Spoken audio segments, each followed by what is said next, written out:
ড্রাইভারের বাচ্চা, সামনে একটা ওষুধের দোকান দেখে গাড়ি দাঁড় করাবি। আচ্ছা ম্যাডাম, ঠিক আছে। এই বলে ফয়সাল গাড়ি চালাতে চালাতে আশেপাশে দেখতে লাগলো কোথায় ওষুধের দোকান আছে। সামনে একটা ওষুধের দোকান দেখতে পেয়ে ফয়সাল গাড়ি দাঁড় করালো। তারপরে মিষ্টিকে উদ্দেশ্য করে বলে উঠল, ম্যাডাম, এই তো ওষুধের দোকান পেয়েছি, কি আনতে হবে বলুন। ফয়সালের কথা শুনে মিষ্টি তার ব্যাগে থেকে 1000 টাকার নোট বের করে ফয়সালের দিকে ধরে বলে উঠল, এই নে, এই টাকাটা ধর আর দোকান থেকে একদম নিয়ে আয়। মিষ্টির মুখে এমন কথা শুনে ফয়সাল চোখ বড় বড় করে তার দিকে তাকিয়ে আছে। ফয়সালকে এভাবে তাকিয়ে থাকতে দেখে মিষ্টি বলে উঠল, কিরে ছোট লোকের বাচ্চা, কথা কি তোর কানে যাচ্ছে না? আমি তোকে কি বললাম?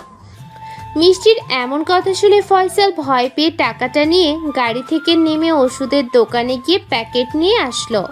তারপরে মিষ্টিকে বলল, ম্যাডাম, এই যে আপনার জিনিসটা আর বাকি টাকা।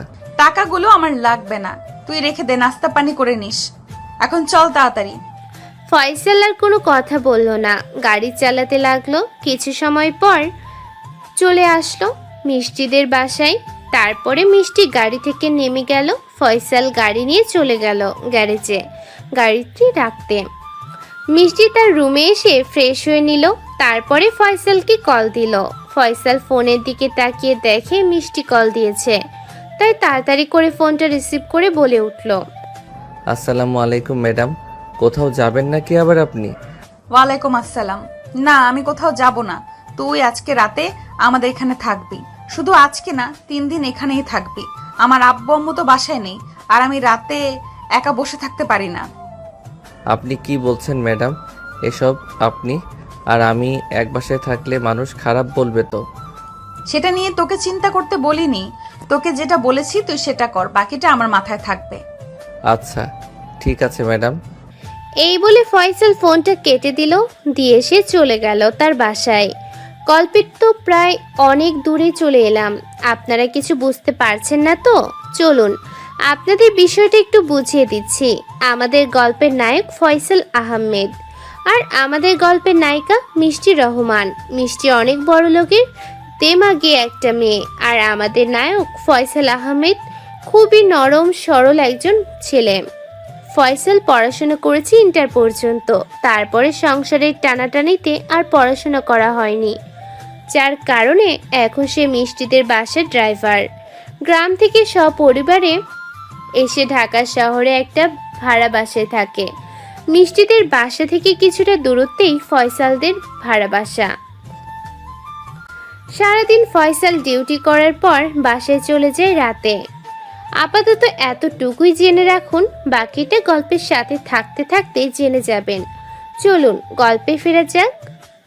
ফয়সাল বাসার সামনে এসে কলিং বেল দিতেই তার ছোট্ট ভাই দরজা খুলে দিল আর হাসি মুখে বলে উঠল, ভাইয়া তুমি চলে এসেছ? এসো ভেতরে তাড়াতাড়ি, আমি তো তোমার জন্য অপেক্ষা করছিলাম। তুমি কখন আসবে আর কখন একসাথে খাওয়া দাওয়া করবো? সিয়াম হচ্ছে ফয়সালের ছোট্ট ভাই। সিয়াম ফয়সালের জন্য সব সময় অপেক্ষা করে বসে থাকে তার বড় ভাইটা কখন আসবে আর কখন একসাথে দুই ভাই বসে খাওয়া দাওয়া করবে।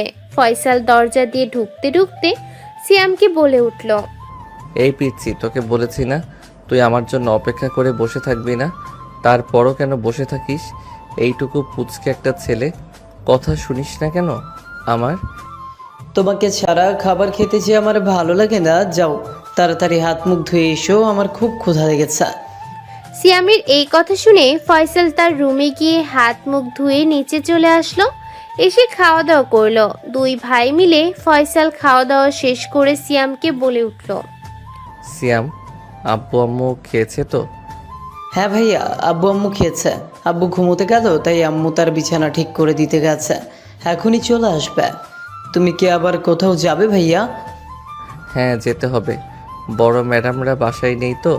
ম্যাডাম নাকি বাসায় থাকতে একা একা ভয় পায়, তাই আমাকে থাকতে বলেছে। ও আচ্ছা ঠিক আছে ভাইয়া, বুঝতে পেরেছি। তুমি তাহলে এখানে বসো, আম্মু আসতেছে। আমি যাই, একটু ঘুমাই। হ্যাঁ, আমার শরীরটা ভালো লাগছে না। তুই ওষুধ খেয়েছিলি তো ঠিক মতো?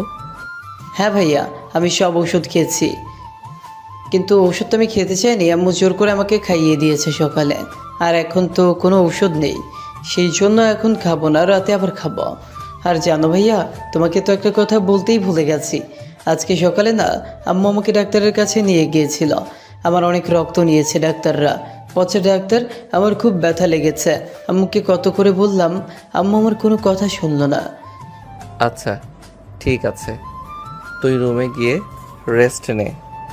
ফয়সালের কথা শুনে সিয়াম চলে গেল তার রুমে ঘুমাতে।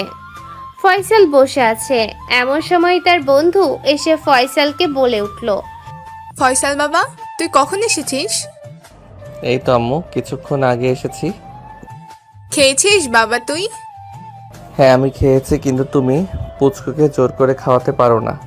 ওর শরীরটা ভালো না, ও আমার জন্য বসে থাকে। কেন তুমি কিছু বলতে পারো না ওকে? ও তো তোর জন্য পাগল, খালি একই কথা বলে। বড় ভাইয়াকে ছাড়া সে খাবে না। আমি কি করব বল? ডক্টর বলেছে ওর উপর বেশি চাপ না দিতে।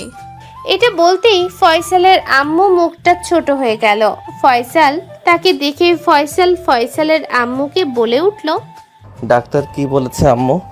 সিয়াম ভালো আছে তো, নাকি এখনই অপারেশন করাটা জরুরি? ফয়সালের কথা শুনে তার আম্মু চোখের পানি চলে এলো। তার আম্মু বলতে লাগলো, ডাক্তার বলেছে বাবা যত তাড়াতাড়ি সম্ভব অপারেশনটা করে নিতে, না হলে পরে অনেক রিস্ক হয়ে যাবে। হয়তোবা ও বাঁচবেই না। টিউমারটা অনেক বড় হয়ে গেছে। কত টাকা লাগবে? ডাক্তার কিছু বলেছে তোমাকে? হ্যাঁ, ডাক্তার বলেছে 10 লাখ টাকার মতো লাগবে। ফয়সালের আম্মুর কথা ফয়সালের মাথা ঘুরে উঠল। ফয়সাল মনে মনে বলতে লাগলো, 10 লক্ষ টাকা? এতগুলো টাকা কোথায় পাবো আমি? কি করব? আমার ছোট ভাইটাকে কি তাহলে আমি বাঁচাতে পারবো না? ফয়সাল মনে মনে এসব ভাবছে। তার মধ্যে ফয়সালের আম্মু বলে উঠল, বাবা, তোর উপর আর কত প্রেশার দিব আমি বল? সেই যে পড়াশোনা ছেড়ে কাজে ঢুকলি, আর পড়াশোনা হলো না তোর। তোর বাবাও অসুস্থ হয়ে গেলেন, ভাইও অসুস্থ হয়ে গেল। তোর তো সংসার চালাতেই কষ্ট হয়। তুই এতগুলো টাকা কোথা থেকে জোগাড় করবি? আমার ছোট ছেলেটাকে মনে হয় আর বাঁচাতে পারবো না রে। প্লিজ আম্মু, এসব কথা বলো না। আমি আমার ছোট ভাইকে মরতে দিব না। আমি এখনো বেঁচে আছি না। দরকার পড়লে আমার রক্ত বেচে আমি আমার ভাইয়ের চিকিৎসা করাবো। আমি যে বাসায় কাজ করি সেই বাসার বড় স্যার অনেক দয়ালু। উনি অনেক দান করেন গরিবদের। দেখি উনি বাসায় আসুক, ওনার সাথে কথা বলি। আমাকে যদি কিছু দেয় তাহলে চিকিৎসাটা শুরু করতে পারবো। আচ্ছা বাবা, ঠিক আছে, কিন্তু তুই কি এখনই চলে যাবি? হ্যাঁ আমি এখনই চলে যাব। আর আমি রাতে বাসায় আসবো না, বড় স্যাররা বাসায় নেই। ম্যাডাম একা একা বাসায় থাকতে ভয় পায়, তাই আমি ওখানে রাতে থাকবো। আচ্ছা বাবা, ঠিক আছে, তাহলে তুই সাবধানে থাকিস। আর রাতে কি খাবি তুই? আম্মু তুমি আমাকে নিয়ে চিন্তা করো না, আমি কিছু একটা খেয়ে নেব। তোমরা সবাই খেয়ে ঘুমিয়ে পড়ো। সিয়াম আর আব্বুকে দেখে রেখো, ঠিক আছে? আচ্ছা বাবা, ঠিক আছে, তুই সাবধানে যাস। ঠিক আছে আম্মু, গেটটা তুমি লাগিয়ে দাও। এই বলে ফয়সাল বের হয়ে গেল বাসা থেকে। গিয়ে মিষ্টিদের বাসার পাশে কাজের লোকদের থাকার জন্য রুম করা আছে। ওখানে ড্রাইভারের থাকারও জায়গা আছে। তাই ফয়সাল যেখানে গিয়ে শুয়ে পড়ল, কারণ অনেক ক্লান্ত লাগছে। শুয়ে থাকতে থাকতে কখন যে ফয়সাল ঘুমিয়ে গেছে ঠিক পায়নি। সন্ধ্যা 7টার দিকে ফয়সালের ঘুমটা ভেঙে গেল। ফয়সাল ঘড়ি দেখে মনে মনে বলতে লাগলো, আল্লাহ, আমি আজকে সন্ধ্যা 7টা পর্যন্ত ঘুমিয়েছি। ম্যাডাম তো আমাকে একবারও ফোন দিল না, হয়তোবা বাইরে যাওয়ার প্রয়োজন হয়নি। যাই হোক, আমি উঠে হাত মুখটা ধুয়ে আসি। তারপর ফয়সাল উঠে গিয়ে ফ্রেশ হয়ে হাত মুখ ধুয়ে এসে আবার বসে বসে ফোন টিপতে লাগলো। রাত 9টার দিকে ফয়সাল বাইরে বের হয়ে দোকান থেকে হালকা পাতলা কিছু নাস্তা করে চলে আসলো আবার রুমে। এমন সময় ফয়সালের ফোনটা বেজে উঠল। ফয়সাল ফোনের দিকে তাকিয়ে দেখলো মিষ্টির ফোন। ফয়সাল তাড়াতাড়ি করে ফোনটা রিসিভ করে বলে উঠল, জি ম্যাডাম বলুন। একটু আমার রুমে আয় তো। ফয়সাল অবাক হয়ে বলে উঠল, কি বলেন ম্যাডাম? রাত বাজে 10টা, এই সময় আমি কেন আপনার রুমে যাব? তোকে আসতে বলেছি, তুই আসবি, এত কথা বলিস কেন? আচ্ছা ম্যাডাম, ঠিক আছে, আমি আসতেছি। এই বলে ফয়সাল ফোন কেটে দিয়ে চলে গেল মিষ্টি রুমের দিকে আর মনে মনে বলতে লাগলো, ম্যাডাম আমাকে এত রাতে ডাকলো কেন? সকালে ওইগুলো তো আমাকে দিয়ে কিনালো। আমার তো কিছুই মাথায় ঢুকছে না, বাসায় কেউ নেই, আমার তো ভয় করছে রুমে যেতে। আল্লাহ তুমি আমাকে রক্ষা করো। ফয়সাল এসব বলতে বলতে চলে আসলো মিষ্টি রুমের সামনে। এসে দরজায় নক করতেই মিষ্টি বলে উঠল, আয় ভেতরে, নক করার দরকার নেই। মিষ্টির অনুমতি পেয়ে ফয়সাল তার রুমের ভেতরে প্রবেশ করলো। ফয়সাল রুমের ভেতরে প্রবেশ করে অবাক হয়ে গেল। মিষ্টি একটা নাইট ড্রেস পরে আছে, যাতে তার শরীরের অঙ্গ প্রায় অনেকটাই বোঝা যাচ্ছে। ফয়সাল এটা দেখে মিষ্টির সামনে থেকে তার চোখ সরিয়ে নিল। মিষ্টি খাট থেকে নেমে এসে তার রুমের দরজাটা লক করলো। ফয়সাল এটা দেখে অবাক হয়ে গেল। ফয়সাল মিষ্টিকে জিজ্ঞাসা করলো, ম্যাডাম আপনি দরজা লক করছেন কেন? আপনি কি আমাকে কিছু বলবেন? আমাকে ডেকেছেন কেন এত রাতে? ফয়সাল এই কথা বলতেই মিষ্টি ফয়সালের কাছে এসে ফয়সালের ঠোঁট দুটো একসাথে করে নিল। ফয়সাল তো অবাক হয়ে গেল। প্রায় 10 মিনিট পর মিষ্টি ফয়সালকে ছেড়ে দিল। ফয়সাল হাঁপাতে হাঁপাতে মিষ্টিকে বলল, ম্যাডাম আপনি এটা কি করছেন? আপনি কি পাগল হয়ে গেছেন? হ্যাঁ, আমি পাগল হয়ে গেছি। আমি তোকে দেখে পাগল হয়ে গেছি। প্লিজ ফয়সাল, না করিস না। তুইও মজা পাবি, আমিও মজা পাবো। বাসায় তো কেউ নেই, কেউ এই বিষয়টা জানতেও পারবে না। আমার তোকে খুব প্রয়োজন। তুই আমার থেকে যা চাইবি এর বিনিময়ে আমি তোকে তাই দিব। প্লিজ না করিস না। মিষ্টির এমন কথা শুনেই ফট করে ফয়সালের মাথায় তার ভাইয়ের কথাটি এলো। ফয়সাল মনে মনে ভাবলো, আমার কাছে তো একটি টাকাও নেই। বড় সাহেবের কাছে চাইলে হয়তো বা এতগুলো টাকা একসাথে দিবে না। এটা আমার সুযোগ। আমি তো ম্যাডামের সাথে কিছু নিজের ইচ্ছাই করতে চাচ্ছি না, ম্যাডামই তো আমাকে জোর করছে। আমি কি এই সুযোগে ম্যাডামের কাছে টাকাটা চেয়ে দেখব? এতে যদি আমার ভাইয়ের জীবনটা বেঁচে যায়। ফয়সালকে চুপ থাকতে দেখে মিষ্টি বলে উঠল, তুই যদি আমার কথাতে রাজি না হোস তাহলে তোকে কিন্তু এই চাকরি থেকে কিভাবে বের করতে হয় সেটা আমার খুব ভালোভাবেই জানা আছে, ছোট লোকের বাচ্চা। মিষ্টির এই কথা শুনে ফয়সাল ভয় পেয়ে গেল আর বলতে লাগলো, ম্যাডাম আমি আপনার 2টা পায়ে পড়ি, আমার কাজটা কেড়ে নেবেন না। আমার এই কাজটা চলে গেলে আমার সংসারটা ভেসে যাবে। আমার বৃদ্ধ বাবা মা, আমার ছোট ভাইকে দেখার মতো কেউ নেই আমি ছাড়া। ঠিক আছে, তুই আমার কথাতে রাজি হয়ে যা, তাহলে আর তোকে আমি কিছু করব না। ঠিক আছে ম্যাডাম, আমি আপনার কথাতে রাজি, কিন্তু আমার একটা শর্ত আছে। ছোট লোক গরিবের বাচ্চা হয়ে তোর আবার আমাকে শর্ত দিতে হবে? দেখি বল, তোর কি শর্ত আছে? আমাকে 10 লক্ষ টাকা দিতে হবে আপনার, তবেই আমি আপনার শর্তে রাজি। ফয়সালের কথা শুনে মিষ্টি হো হো করে হেসে উঠল। তারপর হাসতে হাসতে বলল, মাত্র 10 লক্ষ টাকা? হাহ, আমি তো ভেবেছিলাম বেশি চাইবি। ঠিক আছে, আমি তোকে 10 লক্ষ টাকা এক্ষুনি দিয়ে দিচ্ছি। এই বলে মিষ্টি তার ড্রয়ারের থেকে 10 লক্ষ টাকা বের করে ক্যাশ ফয়সালের হাতে ধরিয়ে দিল আর তারপরে বলল, এই নে তোর 10 লক্ষ টাকা। এখন আমি তোকে যা বলবো তোকে তাই শুনতে হবে। মিষ্টির কথা শুনে ফয়সাল কিছু বলল না। হুট করে মিষ্টি তার নাইট ড্রেসটা খুলে ফেলল ফয়সালের সামনে। ফয়সাল এটা দেখে মাথা নিচু করে দাঁড়িয়ে আছে। মিষ্টি ফয়সালকে বলে উঠল, কিরে ছোট লোকের বাচ্চা, তোকে আমি কি মাথা নিচু করে দাঁড়িয়ে থাকতে বলেছি? আমার দিকে তাকা, তুই ভালোভাবে আমাকে দেখ। তারপরে আস্তে আস্তে ফয়সাল মাথাটা তুলে মিষ্টির দিকে তাকালো। মিষ্টির দিকে তাকিয়ে ফয়সাল তো অবাক। গায়ের রং দুধের মতো ধপধপে সাদা, গায়ে এক ফোঁটা কাপড় নেই, উলঙ্গ হয়ে দাঁড়িয়ে আছে মিষ্টি তার সামনে। এটা দেখে ফয়সালের ভেতরে কেমন যেন একটা ফিলিংস হতে লাগলো। ফয়সাল নিজেকে অনেক কন্ট্রোল করার চেষ্টা করেছে, কিন্তু মিষ্টি ফয়সালের আরও কাছে চলে আসলো। এসে ফয়সালের ঠোঁটের সাথে তার ঠোঁট মিলিয়ে দিল আর ফয়সালের এক হাত রাখলো মিষ্টির বুকের একটা ডাবের উপর।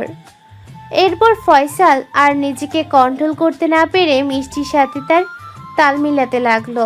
দুজনেই উত্তেজিত শেষ পর্যায়ে এসে যখন মূল কাজ করতে শুরু করেছে তখনই মিষ্টি চিৎকার করে বলে উঠল, আস্তে কর, ব্যথা পাচ্ছি তো অনেক। এভাবেই কেটে গেল তাদের রাতটা। পরের দিন সকালবেলা ফয়সালের ঘুমটা আগেই ভাঙলো, কারণ ওর ভোরে ওঠার অভ্যাস। ফয়সাল ঘুমের থেকে উঠে তাকিয়ে দেখলো সে মিষ্টিকে আষ্টে পৃষ্ঠে জড়িয়ে ধরে শুয়ে আছে। ফয়সাল মনে মনে ভাবতে লাগলো, ম্যাডাম আমার সাথে এটা কেন করলো বুঝতে পারলাম না। এটার জন্য কোনো বিপদ হবে না তো আমার? আমি তো টাকাটা পেয়ে গেছি, নিজের ভাইয়ের চিকিৎসা শুরু করতে পারবো। এর থেকে আনন্দ আর কি হতে পারে? তাড়াতাড়ি আমাকে বাসায় যেতে হবে, আম্মুকে বলতে হবে টাকার জোগাড় হয়ে গেছে। ফয়সাল মনে মনে এসব ভাবছে। তারপরে বিছানা থেকে উঠে চলে গেল নিচে। তারপরে হেঁটে হেঁটে চলে গেল তার বাসায়। গিয়ে কলিং বেল দিতে তার আম্মু এসে দরজা খুলে দিল আর ফয়সালকে দেখে বলতে লাগলো, কি রে বাবা, এত সকালে? কিছু হয়েছে কি? হ্যাঁ আম্মু, বড় একটা বিষয় হয়েছে।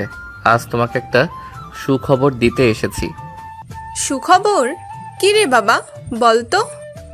আমি টাকাটা জোগাড় করে ফেলেছি আম্মু। ডাক্তার যে অপারেশনের জন্য 10 লক্ষ টাকা বলেছিল, সেই টাকাটা আমার হাতে এখন আছে। ফয়সালের কথা শুনে তার আম্মু অবাক হয়ে গেলেন, যেন বিশ্বাসই করতে পারছিলেন না। কি রে বাবা, কিভাবে এত টাকা পেলি তুই? আম্মু, সেটা এখন বলার সময় না। তুমি শুধু এইটুকু জানো আমি কোনো খারাপ কাজ করিনি। আমার ভাইয়ের জন্য আমি সব করব। এখন তুমি আব্বুকে ডাকো, আমরা দ্রুত হাসপাতালে যাব। সিয়ামের অপারেশনের তারিখটা এখনই ঠিক করতে হবে। ফয়সালের এমন সিদ্ধান্তে তার আম্মু আবেগে কাঁদতে লাগলেন। কারণ তারপর তাড়াতাড়ি করে আব্বুকে ডাকলেন। ফয়সালের আম্মুর ডাক শুনে ফয়সালের আব্বু বের হয়ে এসে বলতে লাগলো, কি হয়েছে? এত ডাকাডাকি করছো কেন? বাসে কি ডাকাত পড়েছে নাকি? ফয়সালের আব্বু, ফয়সাল সিয়ামের অপারেশনের টাকাটা জোগাড় করে এনেছে। আমার ছোট ছেলেটা এবার বেঁচে যাবে। কি বলছো তুমি ফয়সাল? হঠাৎ করে এতগুলো টাকা কোথায় পেলো? কি রে ফয়সাল, তুই কোথা থেকে টাকাগুলো পেয়েছিস? কোথাও থেকে চুরি করছিস নাকি? আব্বু এটা ভাবতে পারলে কি করে যে তোমার ছেলে চুরি করবে? আমাকে কি তুমি এভাবে মানুষ করেছো কোনোদিনও? আমি এত বড় অপরাধমূলক কাজ করব না। তাহলে তুই এতগুলো টাকা একসাথে কোথায় পেলি আমাকে বল। আচ্ছা, আমি তোমাকে পরে সব খুলে বলবো। এখন চলো সিয়ামকে নিয়ে ডাক্তার দেখাইতে। আচ্ছা ঠিক আছে, তোর রেডি হয়ে নে, আমিও রেডি হয়ে নিচ্ছি। এই বলে ফয়সালের আব্বু চলে গেল তার রুমে। রেডি হতে ফয়সালের আম্মু চলে গেল সিয়ামের কাছে। সিয়ামকে রেডি করিয়ে তারপর নিজে রেডি হবে। ফয়সাল চলে গেল নিজের রুমে। সে গিয়ে ফ্রেশ হয়ে ফোন দিল তার বড় সাহেবকে, অর্থাৎ মিষ্টির আব্বুকে। মিষ্টির আব্বু ফোন রিসিভ করে বলে উঠল, আরে ফয়সাল, এই সময় তুমি আমাকে ফোন দিয়েছো? কোনো সমস্যা হয়েছে নাকি বাসায়? না স্যার, কোনো সমস্যা হয় নাই। আসলে আমি একটু দরকারে আপনাকে ফোন দিয়েছিলাম। হ্যাঁ, কি দরকার বলো? আসলে স্যার, আমার ছোট ভাই তো অনেক অসুস্থ।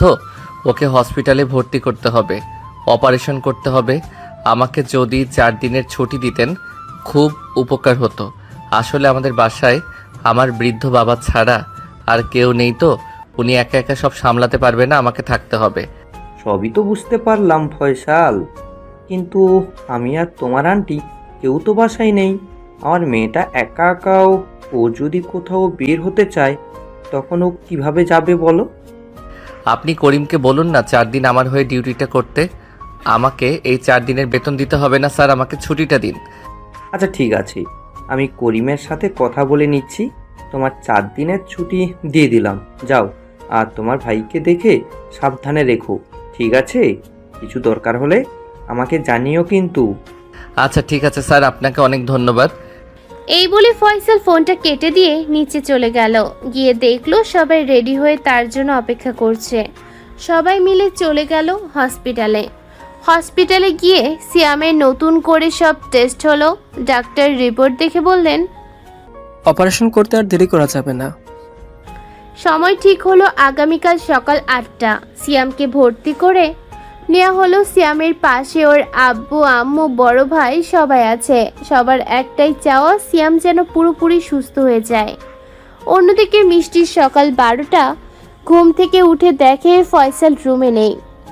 প্রথমে একটু রাগ হলো, তারপর নিজেকে আয়নার সামনে দাঁড় করিয়ে বলল, এই গরিবটা আমাকে না বলে যাওয়ার সাহস পেল কোথায়? কি মনে করে আমি ওকে এত সহজে ছেড়ে দেব? কিন্তু মিষ্টির মনের এক গোপন কোণায় একটা অনুভূতি কাজ করছিল। ফয়সালকে সে কেমন যেন মনে মনে ভালোবেসে ফেলেছে। মিষ্টি ফ্রেশ হয়ে এসে ফোন দিল ফয়সালের নাম্বারে। ফয়সাল সিয়ামের কেবিনে ছিল। মিষ্টির ফোন পেয়ে সে সিয়ামের কেবিন থেকে বের হয়ে এসে ফোনটা রিসিভ করতেই মিষ্টি বলে উঠল, এই ফকিন্নির বাচ্চা তুই কোথায়? এক্ষুনি আমার রুমে আয়। ফয়সাল ফোনটা কানে নিয়ে দাঁড়িয়েছিল হাসপাতালের করিডোরে। মিষ্টির গলা শুনেই মাথা নিচু করে ফেলল। এমন ভাষা শুনে সে আবার হতাশ হলো। আবার ভাবলো, ম্যাডাম আবার আমার সাথে এমন ব্যবহার করছে। ম্যাডাম কেন আমার সাথে এমন করে বুঝতে পারি না আমি। ফয়সাল নিজের মনে মনে এইসব ভাবছিল। হঠাৎ মিষ্টি আবারও বলে উঠল, কিরে ছোট লোকের বাচ্চা, তোকে কি বলেছি? তোর কথা কানে যায়নি নাকি? জি ম্যাডাম, আমি এখন হাসপাতালে আছি। ছোট ভাইয়ের অপারেশনের জন্য ভর্তি করিয়েছি। কালকে সকালে অপারেশন হবে তাই। মিষ্টি এই কথা শুনে রাগী গলায় বলে উঠল, তোর সাহস হলো কি করে আমাকে কিছু না বলে চলে যাওয়ার? আমি কিন্তু তোর চাকরিটা তোর থেকে কেড়ে নিব বলে দিলাম। না ম্যাডাম, এমন কিছু করবেন না দয়া করে। আমি বড় সাহেবের থেকে 4 দিনের ছুটি নিয়েছি। আমি শুধু আমার ভাইয়ের জীবনটা বাঁচাতে চেয়েছি। আপনি চাইলে আমি আবার আপনার বাসায় চলে আসব, কিন্তু আজকে আমার ভাইয়ের অপারেশনটা হয়ে যাক। মিষ্টি একটু চুপ থেকে তারপর বলে উঠল, শোন, আমি এক্ষুনি আসছি। এইসব নাটক আমি বাসায় বসে দেখব না। তোর নাটক আমি ভালো করেই জানি। ফয়সাল চমকে উঠে বলল, ম্যাডাম আপনি হাসপাতালে আসবেন? হ্যাঁ, দেখব তোর ভাইয়ের কি অবস্থা আর তুই কেমন নাটক করিস। আর হ্যাঁ, আমি তোর আব্বু আম্মুকেও দেখতে চাই। ফয়সাল হতবাক হয়ে গেল। যে মিষ্টি সবসময় তার গরিব পরিবার নিয়ে বিদ্রোহ করত, সে আজ নিজে থেকে হসপিটালে আসতে চায়। প্রায় 1 ঘন্টা পর একটা দামি গাড়ি এসে থামলো হাসপাতালের সামনে। গাড়ি থেকে নামলো মিষ্টি, চোখে সানগ্লাস, পরনে একটা হালকা গোলাপি শাড়ি, মুখে মেকআপের হালকা ছোঁয়া। হাসপাতালে ঢুকতেই লোকজন তাকিয়ে থাকলো। ফয়সাল এগিয়ে এসে বলল, ম্যাডাম আপনি এসেছেন? মিষ্টি ঠান্ডা গলায় বলে উঠল, ভেতরে নিয়ে চল, তোর ভাইয়ের সাথে দেখা করতে চাই। ফয়সাল নিয়ে গেল কেবিনে। ভেতরে সিয়াম শুয়ে আছে। পাশে ফয়সালের মা কোরআন পড়ছিলেন আর বাবা চিন্তিত মুখে জানালা দিকে তাকিয়েছিলেন। মিষ্টি ঢুকতেই সবাই অবাক হয়ে তাকিয়ে রইল। ফয়সালের আম্মু মিষ্টিকে দেখে বলে উঠল, আসসালামু আলাইকুম মা, তুমি কে?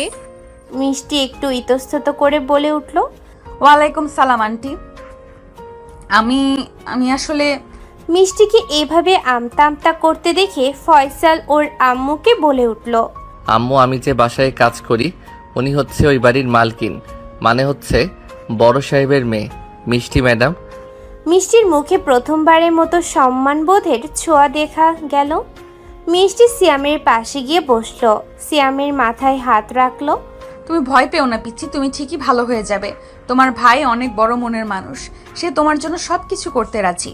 সিয়াম চোখ বড় বড় করে মিষ্টির দিকে তাকালো। তার মুখে একটা ছোট্ট হাসি ফুটে উঠল। আপু, আপনি কি আমার ভাইয়ার বউ হবেন? ঘর জুড়ে কিছুক্ষণের জন্য নিস্তব্ধতা। মিষ্টি চোখ নামিয়ে ফেলল, কিন্তু তার ঠোঁটের কোণে এক টুকরো হাসি লুকিয়ে রইল। মিষ্টি উঠে বাইরে চলে আসলো। মিষ্টির পেছনে পেছন ফয়সাল ও বাহিরে আসলো। ফয়সালকে বাইরে আসতে দেখে মিষ্টি তাকে বলল, তোমার ভাইয়ের চোখে আমি তার ভাবি হয়ে গেছি। এখন তুই বল, তোর ভাইয়ের চোখে আমি তার ভাবি হয়ে গেছি। এখন তুই বল, আমি কি শুধু এক রাতের মজা হয়ে থাকবো তোর কাছে? ম্যাডাম আপনি কি বলতে চাইছেন? আমি বলছি আমি তোকে বিয়ে করতে চাই। ফয়সাল স্তব্ধ। সে কখনো কল্পনাও করেনি এই অহংকারী মেয়ে কখনো এমন কিছু বলতে পারে। ম্যাডাম আপনি সত্যি? হ্যাঁ, তোর সরল মন, তোর দায়িত্ববোধ, তোর ভালোবাসা সবকিছু আমাকে বদলে দিয়েছে। আমি আর আগের মতো নেই। তুই যদি রাজি থাকিস, আমি তোর বাবা মার সামনে প্রস্তাব দিতে চাই। এই বলে মিষ্টি নিজের ব্যাগ থেকে একটা ছোট্ট রিং বক্স বের করলো। খুলে দেখালো একটা সাদা মাটা রিং। এই রিংটা আমি তোর জন্য কিনেছি। এখন তুই যদি বলিস না, তাহলে তোকে আর জীবনেও দেখতে চাই না। মনে আছে ফয়সাল তোর 5 মাস আগের কথা? হ্যাঁ ম্যাডাম, আমার সবই মনে আছে। ফয়সাল আর মিষ্টির মধ্যে কি ঘটেছিল 5 মাস আগে, চলুন আমরাও একটু ফ্ল্যাশব্যাক থেকে ঘুরে আসি। ফ্ল্যাশব্যাক 5 মাস আগে যখন প্রথম ফয়সাল কাজে আসে মিষ্টিদের বাসায়, প্রথম দিন মিষ্টিকে কলেজে নিয়ে যাওয়ার সময় মিষ্টি ওর সাথে অনেক খারাপ ব্যবহার করেছিল। তারপর থেকে মিষ্টির সাথে আর তেমন কথা বলতো না ফয়সাল, মিষ্টিকে এড়িয়ে চলতো। এভাবেই কিছুদিন যাওয়ার পর একদিন মিষ্টিকে কলেজের কিছুটা আগেই নামিয়ে দিয়েছিল ফয়সাল। ফয়সালকে মিষ্টি বলছিল তাকে ওখানে নামাতে। ফয়সাল মিষ্টিকে নামিয়ে গাড়ি ঘুরিয়ে যেই চলে যাবে তখনই ফয়সাল খেয়াল করলো কিছু ছেলে মিষ্টিকে ঘিরে দাঁড়িয়ে আছে আর হাসাহাসি করছে। ফয়সাল এটা দেখে গাড়িটা সাইড করে সেখানে গিয়ে বলে উঠল, কি সমস্যা ভাই, আপনাদের একা একটা মেয়েকে পেয়ে এমন অসভ্যের মতো আচরণ করছেন? ফয়সালের কণ্ঠ শুনে ছেলেগুলো পিছনে ফিরে তাকালো। ছেলেগুলোর মধ্যে একজন বলে উঠল, কে রে ভাই তুই? মেয়েটার কে হোস? তোরা তো গায়ে লাগছে কেন? ভালোভাবে কথা বলুন। একটা মেয়ে বিপদে পড়েছে দেখে ও কি আমি এগিয়ে আসব? আমি আপনাদের মতো জানোয়ার না। ফয়সালের মুখে এমন কথা শুনে মিষ্টি চিৎকার করে বলে উঠল, এই কুত্তা ছোট লোকের বাচ্চা, তোকে কি আমি এখানে ডেকেছি? এসেছিস কেন? চলে যা তুই। ম্যাডাম, আপনি বিপদে পড়েছেন দেখেও আমি এগিয়ে আসবো না, এত অমানুষ আমি নই। ফয়সাল আর মিষ্টির কথার মাঝে আবার তামিম নামের ছেলেটি বলে উঠল, এ তোদের মধ্যে কি সম্পর্ক সত্যি করে বলতো? ভাই, আমাদের মধ্যে কোনো সম্পর্ক নাই, আমি ওনার ড্রাইভার। বুঝতে পারছি। তা মানে তুমি ড্রাইভারকে আদর ভালোবাসা দিতে পারো, তা আমরা একটু আদর চাইলেই দোষ হয়ে যায়, তখন সতী সাজো। ড্রাইভারের সাথে কোনো সম্পর্ক না থাকলে তোমার প্রতি এমনি দরদ উতলায় পড়তেছে তার। তামিম ছেলেটার মুখে এমন কথা শুনে ফয়সালের মাথায় রাগ উঠে গেল আর সে পারল না নিজেকে কন্ট্রোল করতে। একটা ঘুষি বসিয়ে দিল তামিম নামের ছেলেটির মুখের উপর। বাকি ছেলেগুলো তামিমকে মারা দেখে ফয়সালের দিকে এগিয়ে আসলো। ফয়সাল একাই সবাইকে মেরে কাত করে দিল। ফয়সালের এমন রাগী মুখ দেখে মিষ্টি তো অবাক। মিষ্টি মনে মনে বলতে লাগলো, এই ছেলেটার গায়ে এত জোর, একটা সামান্য ড্রাইভার হয়ে হিরোদের মতো সবাইকে মেরে কাত করে দিল। আমি এতদিন ভাবতাম ছেলেটা একটা অপদার্থ, ছেলেটার মধ্যে একটা হিরো হিরো ব্যাপার আছে। ফয়সালের মার খেয়ে সবাই চলে গেল ওখান থেকে। ফয়সাল মিষ্টির সামনে এসে বলতে লাগলো, ম্যাডাম, আপনি যেতে পারেন, আশা করি ওরা আর আসবে না। ফয়সালের কথা শুনে মিষ্টির তার ভাবনা জগৎ থেকে বের হয়ে আসলো। তারপরে ফয়সালকে বলল, আজকে আর ক্লাস করব না, চল আমাকে বাসায় নিয়ে চল। আচ্ছা ম্যাডাম, চলুন। ফয়সাল মিষ্টিকে নিয়ে চলে আসলো বাসায়। মিষ্টিকে এত তাড়াতাড়ি ফিরতে দেখে তার আম্মু বলল, কি রে মিষ্টি, তুই এত তাড়াতাড়ি চলে এলি আজ? কলেজে যাসনি? না আম্মু, কলেজে যাইনি, এমনি ভালো লাগছে না, আমি উপরে গেলাম, আমাকে কেউ ডিস্টার্ব করো না, আমি একটু রেস্ট নিব। এই বলে মিষ্টি চলে গেল তার রুমে। গিয়ে ফ্রেশ হয়ে বিছানায় শুয়ে শুয়ে ফয়সালের কথা ভাবতে লাগলো মনে মনে। ছেলেটা মেয়েদের অনেক সম্মান করে, এমন একটা ছেলেকেই তো আমি জীবনসঙ্গী হিসেবে চাই। আর ছেলেটার ভেতরে একটা হিরো হিরো ব্যাপারও আছে, বেশ ভালো লেগেছে আমার। কিন্তু ও কি আমাকে মেনে নেবে? একবার বলে দেখি না কি হয়। আমার মতো এত বড়লোকের মেয়ে অবশ্যই মেনে নেবে। এভাবেই চলে গেল সেদিনের দিনটি। পরের দিন সকালবেলা মিষ্টি কলেজে যাওয়ার জন্য রেডি হয়ে দাঁড়িয়ে আছে। ফয়সাল গ্যারেজের থেকে গাড়ি বের করতেই মিষ্টি গাড়িতে উঠে গেল। তারপর ফয়সালকে মিষ্টি বলল, ফয়সাল, আজকে আমি কলেজে যাব না, সামনে একটা পার্ক আছে না, ওখানে নিয়ে চলো। ঠিক আছে ম্যাডাম। এই বলে ফয়সাল গাড়ি চালাতে লাগলো। ফয়সাল মনে মনে ভাবছে, আজকে হঠাৎ ম্যাডামের কি হলো? আমার সাথে এত ভালো ব্যবহার করেছে যে কিছুই তো মাথায় ঢুকছে না। ফয়সাল এসব ভাবতে ভাবতে গাড়ি চালাতে নিয়ে চলে গেল পার্কের সামনে। গাড়িটা দাঁড় করিয়ে দিল। গাড়ি থেকে নেমে গেল মিষ্টি। গাড়ি থেকে মিষ্টি নেমে ফয়সালকে বলল, ফয়সাল, তুমিও আমার সাথে এসো, গাড়িটা এক সাইডে রেখে। না ম্যাডাম, সমস্যা নাই, আমি গাড়ির মধ্যে বসে আছি, আপনি আপনার কাজ শেষ করে আসুন। তোমাকে আমি কিছু বলতে বলিনি, আমার সাথে আসতে বলেছি। মিষ্টির রাগী কণ্ঠস্বর শুনে ফয়সাল ভয় পেয়ে গেল। তাড়াতাড়ি গাড়ি থেকে নেমে মিষ্টির পিছনে পিছনে যেতে লাগলো। একটা নিরিবিলি জায়গায় গিয়ে মিষ্টি ফয়সালকে বলল, ফয়সাল, তোমার সাথে আমার কিছু কথা আছে। আমার সাথে আপনার কি কথা আছে ম্যাডাম? যা কথা আছে তা তো বাড়িতেই বলতে পারতেন। না, বাড়িতে বলা যেত না, এই জন্যই তো এখানে এসেছি। ও আচ্ছা, ঠিক আছে, বুঝতে পেরেছি। তো কি বলবেন বলুন। ফয়সালের অনুমতি পেয়ে মিষ্টি ফয়সালের সামনে এসে ফয়সালের দুইটা হাত ধরে বলতে লাগলো। ফয়সাল, আমি তোমাকে ভালোবেসে ফেলেছি। কালকে তুমি ওই ছেলেগুলোর হাত থেকে আমাকে যেভাবে বাঁচালে, তারপর থেকে আমি তোমার কথা ভুলতে পারছি না। কাল সারা রাত ভেবেছি, তোমার কথাই মাথায় এসেছে বারবার। সত্যি আমি তোমাকে ভালোবাসি, তুমি আমাকে ফিরিয়ে দিও না প্লিজ ফয়সাল। মিষ্টির মুখে এমন কথা শুনে ফয়সাল তো অবাক। ফয়সাল তার হাতটা মিষ্টির হাতের মুঠো থেকে ছাড়িয়ে নিয়ে একটু দূরে সরে গেল। বেশ কিছুক্ষণ চুপ থাকার পর মিষ্টি আবারও বলল, কি হলো ফয়সাল, তুমি কিছু বলছো না কেন? আমার প্রশ্নের উত্তর দাও, তুমি কি আমাকে ভালোবাসতে পারবে না? ফয়সাল মিষ্টির দিকে তাকালো, তারপরে বলতে লাগলো, ম্যাডাম, আপনি যা ভাবছেন সেটা আপনার ভুল ধারণা। এটা আপনার ভালোবাসা না, এটা আপনার মোহ। আর আমি আর আপনি কখনো সমান সমান হতে পারি না। আপনি কোথায় আর আমি কোথায়? আপনি হলেন মালকিন আর আমি হলাম আপনার সামান্য ড্রাইভার।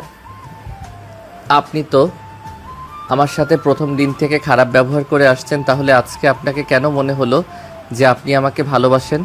আপনার মতে তো আমি ছোট লোকের বাচ্চা, গরিবের বাচ্চা। তাহলে এই ছোট লোকের বাচ্চাকে ভালোবাসতে লজ্জা করবে না আপনার এখন? ফয়সালের মুখে এমন কথা শুনে মিষ্টি কান্না কণ্ঠে বলে উঠল, প্লিজ ফয়সাল, আমাকে তুমি মাফ করে দাও। আমি আমার ভুল স্বীকার করছি। আমার এমন করাটা ঠিক হয়নি। তুমি আমাকে ফিরিয়ে দিও না প্লিজ। আমি দুঃখিত ম্যাডাম, আপনি আমাকে মাফ করবেন। আপনাকে ভালোবাসা আমার পক্ষে সম্ভব না। আপনার মতো অহংকারী দেবাঙ্গী মেয়েকে আমি কখনোই ভালোবাসতে পারবো না। আর আপনি কত বড় লোকের মেয়ে, আর আমি হলাম সাধারণ একটা ঘরের ছেলে। আমার সাথে গিয়ে থাকতে পারবেন না? আমি সব পারবো যদি তুমি আমার পাশে থাকো। তুমি আমাকে ফিরিয়ে দিও না প্লিজ। আমাকে মাফ করবেন, এমন কিছু আর ভবিষ্যতে আমাকে বলবেন না। তাহলে আমি চাকরিটা ছেড়ে দিতে বাধ্য হব। শুধুমাত্র চাকরিটা এখন ছেড়ে দিতে পারলাম না আমার সংসারের কথা ভেবে, কারণ আমার পরিবারে আমার বৃদ্ধ বাবা মা আর ছোট ভাই আছে, সেও অনেক অসুস্থ। দয়া করে আপনি আর কখনো এইসব বলবেন না। আপনি যদি বাসায় যান তাহলে চলুন, আপনাকে নিয়ে যাচ্ছি। আমি গাড়িতে গিয়ে বসলাম। এই বলে ফয়সাল চলে যেতে লাগলো। মিষ্টি পেছন থেকে ফয়সালকে ডেকে বলে উঠল, ফয়সাল, একটু দাঁড়াও, আমার কথা শুনে যাও। ফয়সাল মিষ্টির কথা শুনে দাঁড়িয়ে গেল। তারপরে পিছনে ঘুরে মিষ্টিকে বলতে লাগলো, জি ম্যাডাম, বলুন কি বলবেন, আমি শুনছি। আমি তোমাকে আর কখনো এসব কথা বলবো না। তাও তুমি চাকরিটা ছেড়ো না, আর তুমি গাড়িতে গিয়ে বসো, আমি 5 মিনিটের মধ্যে আসছি। ধন্যবাদ ম্যাডাম, আমি গিয়ে তাহলে বসছি, আপনি আসুন। এই বলে ফয়সাল ওখান থেকে চলে গেল, গিয়ে গাড়ির মধ্যে বসলো। আর এদিকে মিষ্টির মাঠের মধ্যে দাঁড়িয়ে মনে মনে বলল, কি ভেবেছো আমি তোমাকে এত সহজে ছেড়ে দেব? কখনো না। তোমাকে আমার করে আমি নিবই, যেভাবেই হোক একটা প্ল্যান বের করতেই হবে। আমাকে এখন বাসায় যাই, বাসায় গিয়ে একটা প্ল্যান করতে হবে। ফ্ল্যাশব্যাক অ্যান্ড চলুন এবার বর্তমানে ফিরা যাক। অতীতের থেকে বের হয়ে এসে মিষ্টি বলল, তোকে যখন আমি ভালোবাসার কথা বলেছিলাম তখন তুই আমার প্রপোজাল অ্যাকসেপ্ট করিসনি। এরপর থেকে আমার ইগোতে লাগে। তখন আমি প্ল্যান করতে থাকি তোকে কি করে নিজের দখলে আনা যায়। তখন আমার এক বান্ধবীর সাথে পরামর্শ করলে ও আমাকে আইডিয়াটা দেয়। তার জন্য আমি তোকে দিয়ে এই জিনিসটা কিনিয়েছিলাম, আর রাতে তোর সাথে ওই কাজগুলো করি। এখন তো তোর আমাকে বিয়ে করা ছাড়া আর কোনো উপায় নেই। তুই যদি আমাকে ভালোভাবে বিয়ে করতে রাজি না হোস, তাহলে আমি বাবাকে তোর নামে মিথ্যা অপবাদ দিয়ে তোকে বাড়ি থেকে বের করে দিব। তোর বাবা মাও তোকে অবিশ্বাস করবে, সবার থেকে তুই দূরে চলে যাবি। তার থেকে ভালো তুই আমাকে বিয়ে করে নে, এটাই তোর জন্য ভালো হবে। মিষ্টির কথাগুলো শুনে ফয়সাল তো রীতিমতো অবাক হয়ে গেল।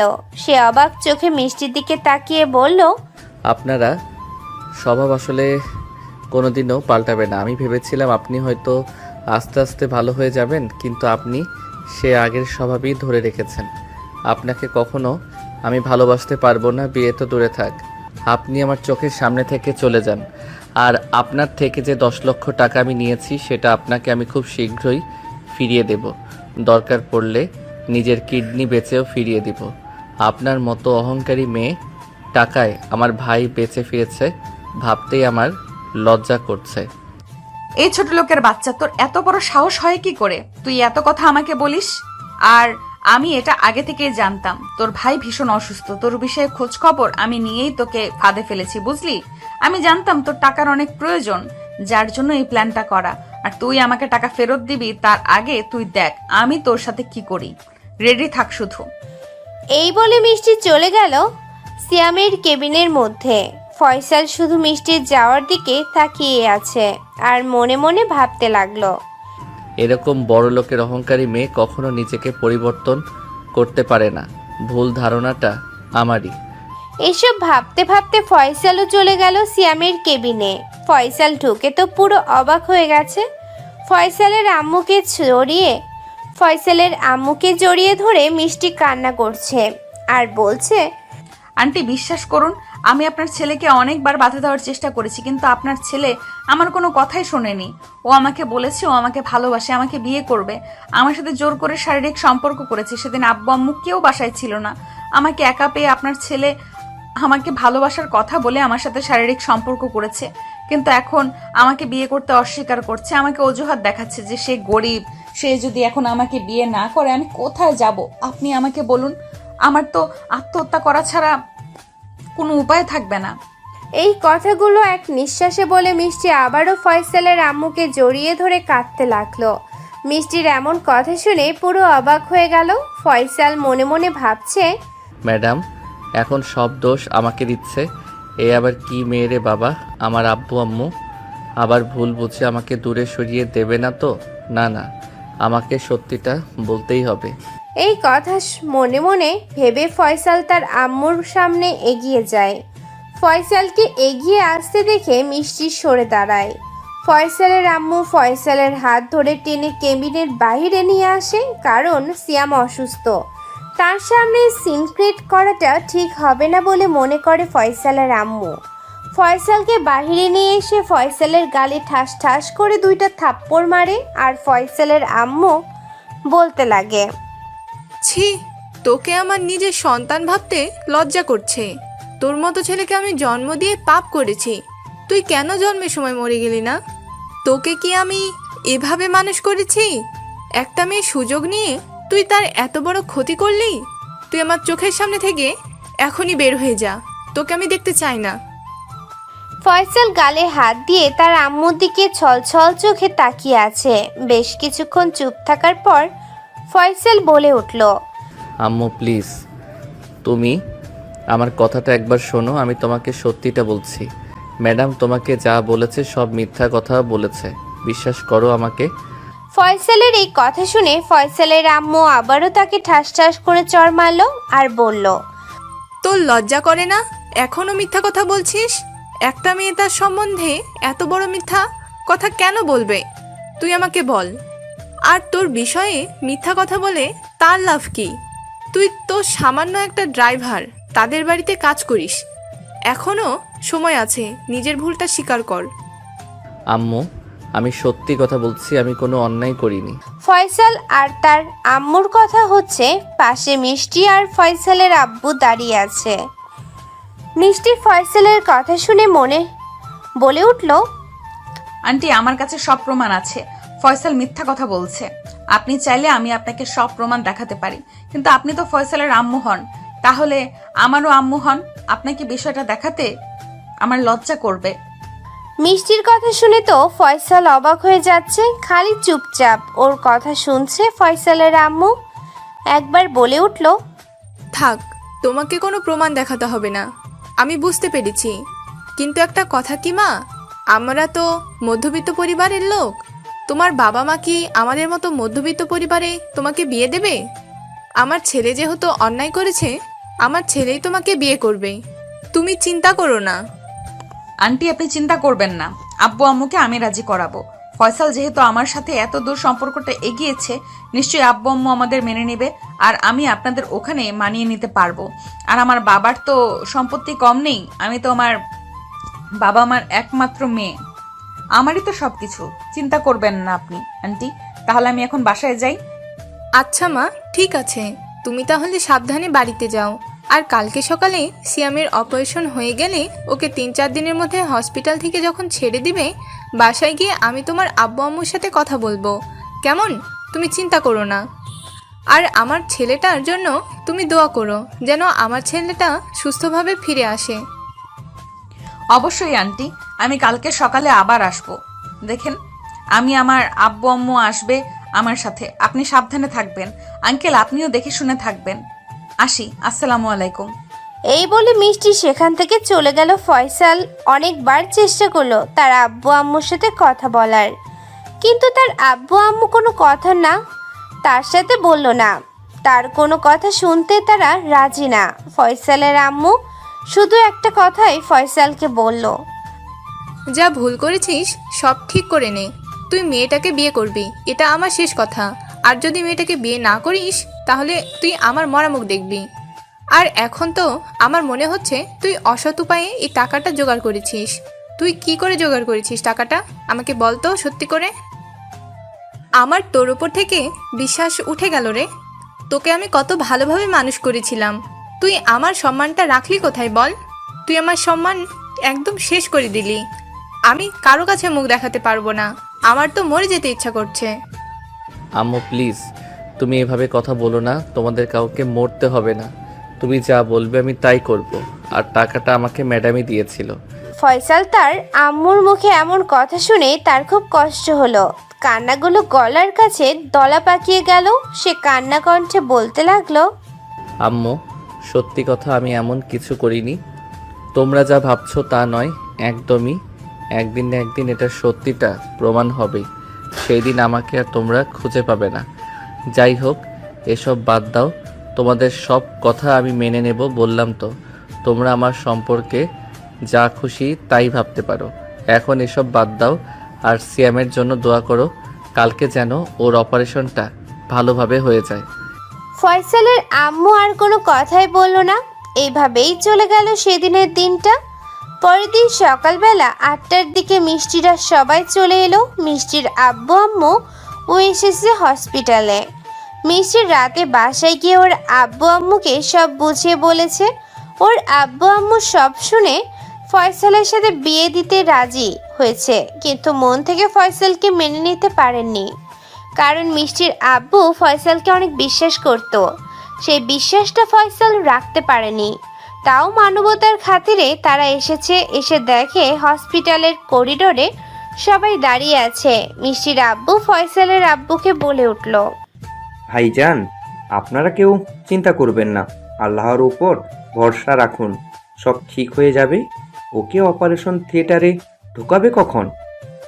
এই তো 8:30টার দিকে ঢুকাবে। ডক্টর চলে এসেছে, এখন সব রেডি করছে। কিছুক্ষণের মধ্যে সিয়ামকে নিয়ে আসবে। আর আমাকে ভাইজান বলছেন কেন স্যার? আসলে আমি তো ফয়সালের আব্বু।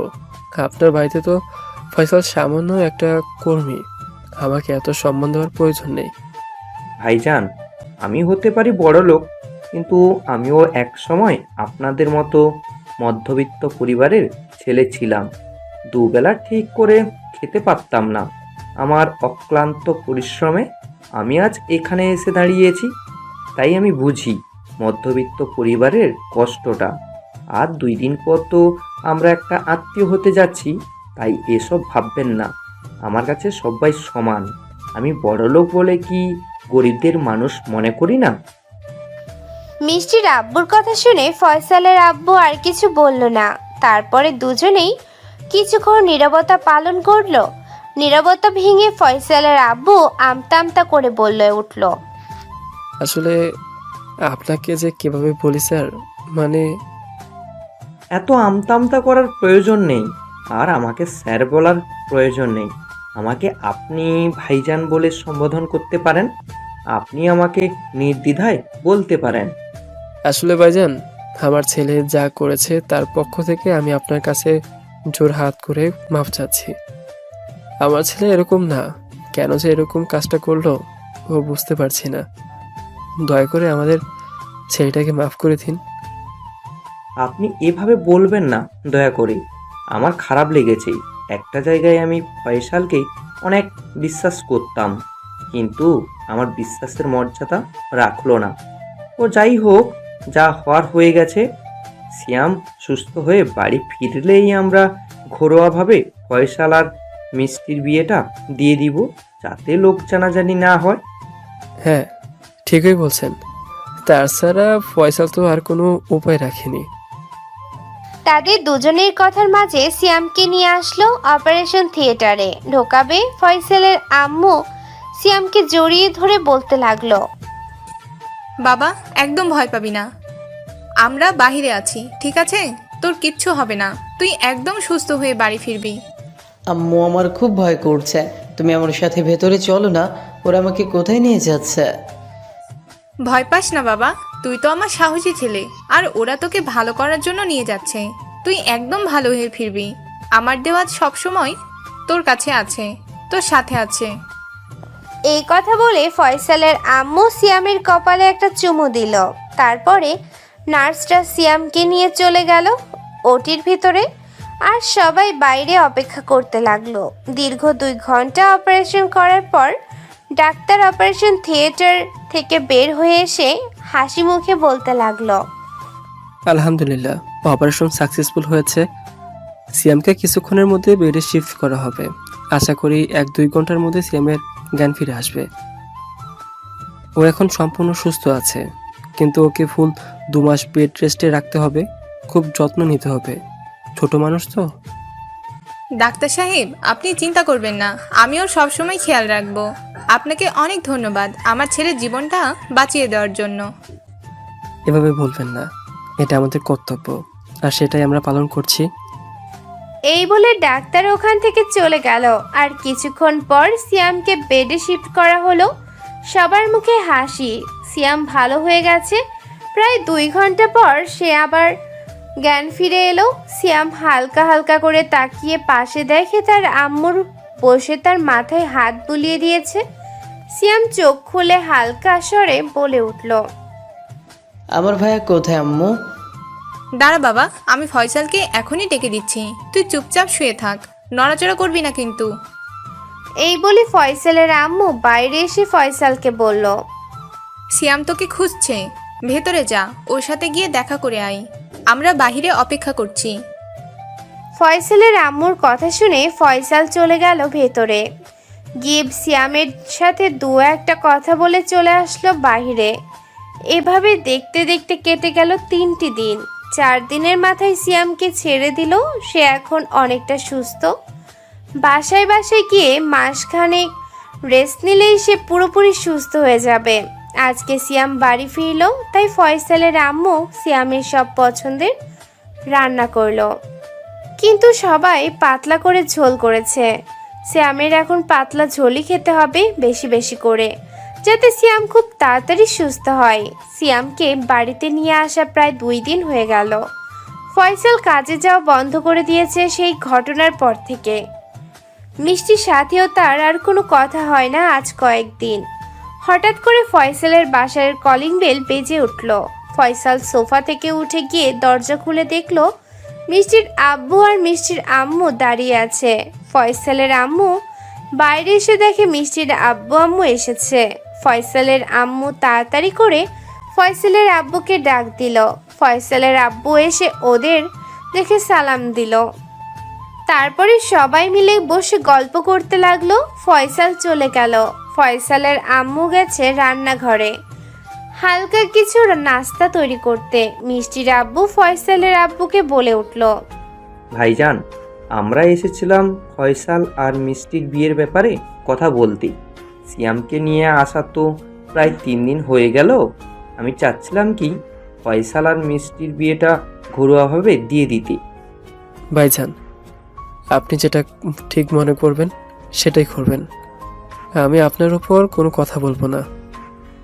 আচ্ছা ভাইজান, ঠিক আছে, তাহলে আজকে রাতে কাজী নিয়ে এসে ওদের বিয়েটা করিয়ে দেব, কেমন? এসব কথা পরেও হবে, আগে কিছু নাস্তা করে নিন। রান্নাঘর থেকে ড্রয়িং রুমে আস্তে আস্তে কথাটা বলে উঠল ফয়সালের আম্মু। তারপরে নাস্তাগুলো টেবিলে রাখলো। সবাই মিলে হালকা নাস্তা করে আব্বু আম্মু চলে গেল তাদের বাসায়। এভাবেই কেটে গেল দিনটা। রাতের বেলা মিষ্টির আব্বু আম্মু একটা কাজী সহ মিষ্টিকে নিয়ে চলে আসলো ফয়সালদের বাসায়। তেমন কোনো আয়োজন নেই, শুধু বিয়েটা পড়ানো হচ্ছে ঘরোয়াভাবে। তারপরে দুই পরিবারই সাক্ষী রেখে ফয়সালের মিষ্টির বিয়েটা হয়েই গেল। ফয়সালের বাড়ির লোক নিজেদের সাধ্যমতো হালকা কিছু আয়োজন করেছিল।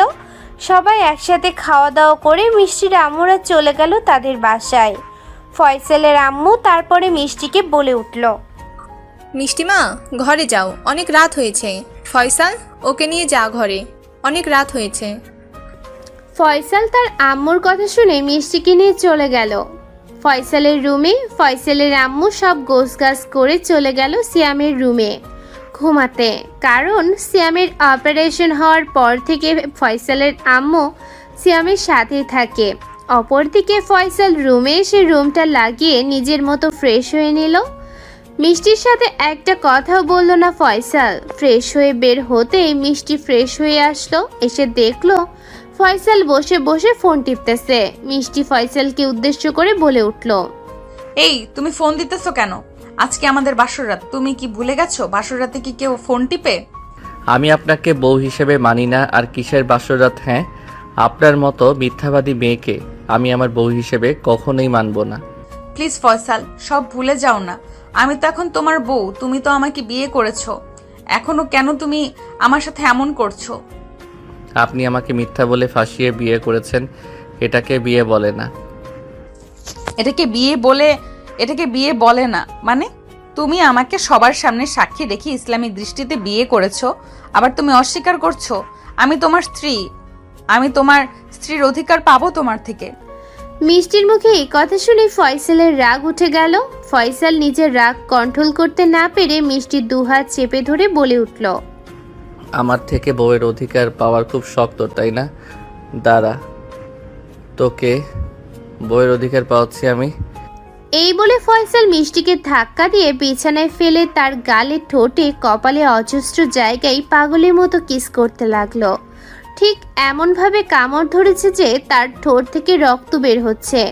তাও ফয়সাল পাগলের মতো কিস করতে থাকে মিষ্টিকে। কিস করতে করতে ফয়সাল এক টানে মিষ্টির শাড়ি খুলে ফেলল।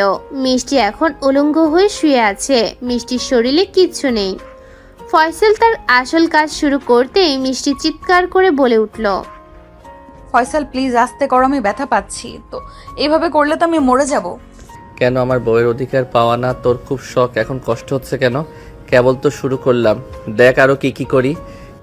ফয়সাল এটা বলার পর প্রায় 3 ঘন্টা ধরে মিষ্টির সাথে বিভিন্নভাবে শারীরিক সম্পর্ক করে। মিষ্টির অনেক কষ্ট হয়। মিষ্টি অনেক করে বলে ফয়সালকে তাকে ছেড়ে দিতে, কিন্তু ফয়সাল তাকে কিছুতেই ছাড়ে না। 3 ঘন্টা পর ফয়সাল ক্লান্ত হয়ে ঘুমিয়ে পড়ে মিষ্টির বুকে। এদিকে মিষ্টি ব্যথায় নড়তেও পারছে না। সকাল 6টা ফয়সালের ঘুম ভেঙে যায়। ফয়সাল উঠে ফ্রেশ হয়ে আসে, তারপরে সে মিষ্টিকে ডাকতে লাগলো, এই বড়লোকের নবাব নন্দিনী, আদরের মেয়ে, তাড়াতাড়ি ওঠ, যা আমার জন্য নাস্তা বানিয়ে নিয়ে আয়। ফয়সালের ডাক শুনে অনেক কষ্টে মিষ্টি তার চোখ খুলে আস্তে আস্তে ফয়সালকে বলল, ফয়সাল আমার অনেক কষ্ট হচ্ছে, আমাকে ঘুমাতে দাও। কালকে সারা রাত ঘুমাতে পারিনি, সারা শরীর আমার ব্যথা, আমি এখন উঠতে পারবো না। এটা তোর বাড়ি না, এটা আমার বাড়ি। আমি তোকে যা বলবো তোর তাই শুনতে হবে। কোনো কথা না বলে তাড়াতাড়ি ওঠ, যা বললাম তাই কর। আর তুই যদি না উঠিস আমি কিন্তু আমার খারাপ রূপ দেখাতে বাধ্য হব, বলে দিলাম। আমার সাথে তুমি কেন এমন করছো? কালকে সারা রাত ধরে তুমি আমার সাথে ওরকম করেছো, আমি ব্যথায় আজকে উঠতে পারছি না। আমি তো তোমার বউ, আমার কষ্টগুলো তুমি বুঝবে না? তুমি তো এরকম ছিলে না। এতদিন আমায় সরল রূপটা দেখেছিস, এখন থেকে তুই আমার খারাপ রূপটা দেখবি। তুই আমার নামে মিথ্যা অপবাদ দিয়ে আমার বাবা মার কাছে আমাকে খারাপ বানালি, আবার তোর বাবা মার কাছে আমাকে খারাপ বানালি। আজকে থেকে তোর যন্ত্রণা পাওয়া শুরু, তুই রেডি থাকিস। মিষ্টি ফয়সালের এমন রূপ দেখে তো অবাক হয়ে গেল। মিষ্টি ফয়সালের দিকে তাকিয়ে মনে মনে বলতে লাগলো, এটাই কি সেই ছেলেটা যে ছেলেটা ছিল আগে, যখন যা বলতাম তাই করতো? এত অত্যাচার করেছি, কোনোদিনও কোনো কথা বলেনি, আজকে আমার সাথে এরকম ব্যবহার করছে। আমি কি ওর সাথে অন্যায় করলাম এই অপবাদ দিয়ে? কিন্তু আমারই বা কি করার ছিল? ও ও তো আমাকে মেনেই নিচ্ছিল না, যার জন্য আমি এমনটা করতে বাধ্য হয়েছি। মিষ্টি মনে মনে এসব কথা ভেবে কষ্ট করে। বিছানা থেকে উঠে চলে ওয়াশরুমে, তারপরে ফ্রেশ হয়ে চলে গেল রান্নাঘরে। ভালো করে ওড়না দিয়ে সারা গাটা পেঁচিয়ে নিল, কারণ সারা গায়ে ওর কামড়ের দাগ বসে গেছে কালকে রাতে। মিষ্টি রান্নাঘরে গিয়ে দেখে তার শাশুড়ি কাজ করছে। মিষ্টিকে দেখে ফয়সালের আম্মু বলে উঠল, আরে মিষ্টিমা, তুমি এত সকালে নেমে এসেছো যে? তোমাকে কে আসতে বলেছে? তোমাদের নতুন বিয়ে হয়েছে, এখন তোমার রান্নাঘরে আসার কোনো প্রয়োজন নেই। কিছুদিন যাক, তারপরে তোমাকে সব দায়িত্ব আমি বুঝিয়ে দিয়ে তখন আমি শুধু রেস্ট নেব। আম্মু আপনার ছেলে বলেছে তার জন্য নাস্তা বানিয়ে নিয়ে যেতে। আচ্ছা ঠিক আছে, আমি নাস্তা বানিয়ে দিচ্ছি, তুমি নিয়ে যাও। না আম্মু, আপনি আমাকে দেখিয়ে দিন, আমি করে নিয়ে যাচ্ছি। আচ্ছা ঠিক আছে, আমি তোমাকে দেখিয়ে দিচ্ছি, তুমি করো। মিষ্টিকে ফয়সালের আম্মু সব দেখিয়ে দিল। মিষ্টি ফয়সালের আম্মুর কথা মতো সব করে নাস্তা রেডি করে নিয়ে চলে গেল ফয়সালের রুমে। ফয়সালের রুমে গিয়ে নাস্তা টেবিলের উপর রাখতেই ফয়সাল বলে উঠল, একটা নাস্তা বানাতে এতক্ষণ লাগে? আমার বাড়িতে এরকম পায়ের উপর পা তুলে খাওয়া যাবে না, মনে রাখিস। সব কাজ করে খেতে হবে। আমাকে একটু সময় দাও, আমি নিজেকে মানিয়ে নিব। ফয়সাল মিষ্টির এই কথা শুনে আর কিছু না বলে নাস্তা করেই চলে গেল মিষ্টিদের বাসায়, কারণ সে কাজটা ছাড়েনি। কাজটা ছাড়লে তার পরিবার অচল হয়ে পড়বে।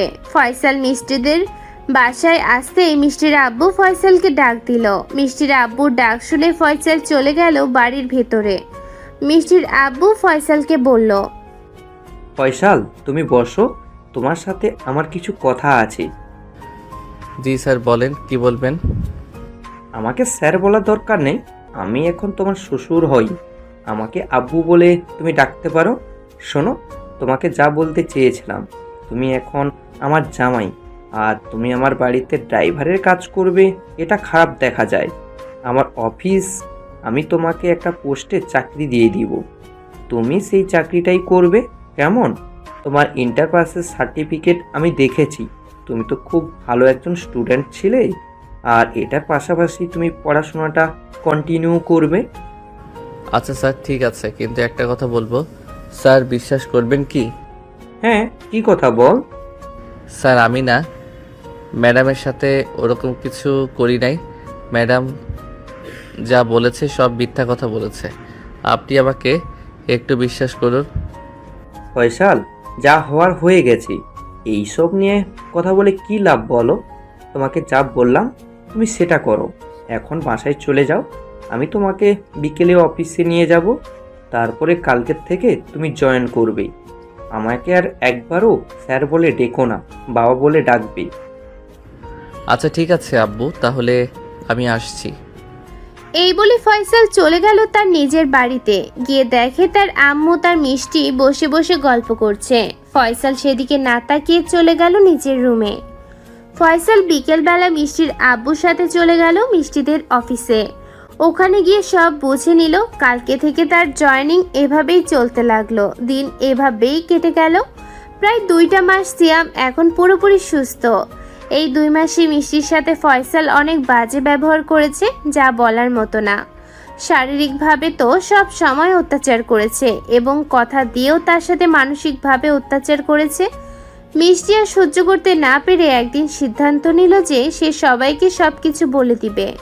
তাই মিষ্টি তার বাবা মাকে তার শ্বশুর বাড়িতে ডাকলো। সবাই এসে উপস্থিত হলো। তারপরে মিষ্টির বাবা মিষ্টিকে বলতে লাগলো, কি রে মা, আমাদের সবাইকে একসাথে ডাকলি, কিছু বলবি নাকি আমাদের? হ্যাঁ আব্বু, আমি তোমাদের সবাইকে একটা সত্যি কথা বলবো, এর জন্য তোমাদের সবাইকে একসাথে ডেকেছি। কিসের সত্যি কথা? আমি তো কিছু বুঝতে পারছি না, একটু ক্লিয়ার করে বল তো। মিষ্টি মাথা নিচু করে বেশ কিছুক্ষণ দাঁড়িয়ে থাকলো, তারপর এক বড় নিঃশ্বাস নিয়ে বলতে শুরু করলো, আব্বু, আমি অনেক বড় অন্যায় করেছি, আমাকে তোমরা মাফ করে দাও। ফয়সাল যা বলেছিল সব সত্যি কথা। ফয়সাল আমার সাথে কিছুই করেনি, আমি জোর করে ওর সাথে শারীরিক সম্পর্ক করেছিলাম, ওকে ভয় দেখিয়ে। আমি ওর বিষয়ে সব খোঁজ নিয়েছিলাম। খোঁজ নিয়ে জানতে পারি ওর ছোট ভাই খুবই অসুস্থ এবং ওর ছোট ভাইয়ের অপারেশনের জন্য প্রায় 10 লক্ষ টাকা লাগবে। আমি ওকে ছিলাম। আমার কথা শুনলে ও যা চাইবে আমাকে আমি তাই দিব। সেই জন্য ও আমার থেকে 10 লক্ষ টাকা চেয়েছিল, আর আমার কথাতেও রাজি হয়ে গেছিল। আমি তোমাদের কাছে ওর নামে মিথ্যা কথা বলেছি যাতে তোমরা ওকে চাপ দিয়ে আমার সাথে বিয়ে দিয়ে দাও। প্লিজ তোমরা আমাকে মাফ করে দাও। ফয়সালের এখানে কোনো দোষ নেই, সব দোষ আমার। মিষ্টির মুখে এমন কথা শুনে বাড়ির সবাই তো অবাক হয়ে গেল। মিষ্টির আব্বু মিষ্টির মুখে এই কথা শুনে মিষ্টির সামনে এসে ঠাস ঠাস করে ওর গালে চড় মেরে বলতে লাগলো, কেন তুই ফয়সালের সাথে এই কাজটা করলি? ফয়সালের আব্বু আম্মু ওকে ভুল বুঝলো, আমরাও ওকে ভুল বুঝলাম। কেন তুই ওর সাথে এই কাজটা করলি? কি কারণে আমাদের বলতো? আমি তো তোমাদের খুব অহংকারী একটা মেয়ে ছিলাম।